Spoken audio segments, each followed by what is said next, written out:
ಚಾಮರಾಜನಗರ ಜಿಲ್ಲೆಯಲ್ಲಿ ರಾಜ್ಯ ಬಿಜೆಪಿ ಪ್ರಧಾನ ಕಾರ್ಯದರ್ಶಿ ಪ್ರೀತಮ್ ಗೌಡರವರು ಪ್ರವಾಸ ಮಾಡಿ ಯಳಂದೂರು, ಕೊಳ್ಳೇಗಾಲ, ಚಾಮರಾಜನಗರ, ಗುಂಡ್ಲುಪೇಟೆ ಮತ್ತು ಕೊಳ್ಳೇಗಾಲ, ಅನೂರು ಭಾಗದ ಕ್ಷೇತ್ರಗಳಿಗೆ ಭೇಟಿ ಮಾಡಿ ಇಲ್ಲಿನ ಬಿಜೆಪಿ ಮುಖಂಡರು, ಕಾರ್ಯಕರ್ತರಲ್ಲಿ ಸದಸ್ಯತ್ವ ಅಭಿಯಾನ ಕಾರ್ಯಕ್ರಮಗಳನ್ನು ಉದ್ಘಾಟನೆ ಮಾಡಿದರು. ಮಾಜಿ ಸಚಿವ ಎನ್. ಮಹೇಶ್, ಜಿಲ್ಲಾಧ್ಯಕ್ಷ ನಿರಂಜನ್ ಕುಮಾರ್ ಸೇರಿದಂತೆ ಜಿಲ್ಲಾ ಬಿಜೆಪಿ ಪದಾಧಿಕಾರಿಗಳು ಹಾಗೂ ತಾಲೂಕು ಮಟ್ಟದ ಪದಾಧಿಕಾರಿಗಳು, ಮಂಡಲ ಅಧ್ಯಕ್ಷರುಗಳು ಸೇರಿದಂತೆ ವಿವಿಧ ಮುಖಂಡರುಗಳು ಹಾಜರಿದ್ದರು. ಮತ್ತು ಜಿಲ್ಲಾ ಒಬಿಸಿ ಅಧ್ಯಕ್ಷರಾದಂಥ ಜನಶ್ರೀ ಟ್ರಸ್ಟ್ ವೆಂಕಟೇಶ್, ಅನೂರು ಮಹಾಮನೆ ನಿಶಾಂತ್ ಶಿವಮೂರ್ತಿ ಸೇರಿದಂತೆ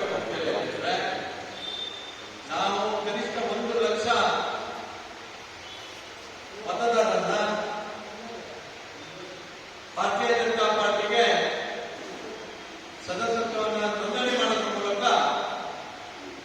ಆ ಒಂದು ಮೆಸೇಜ್ ಅನ್ನ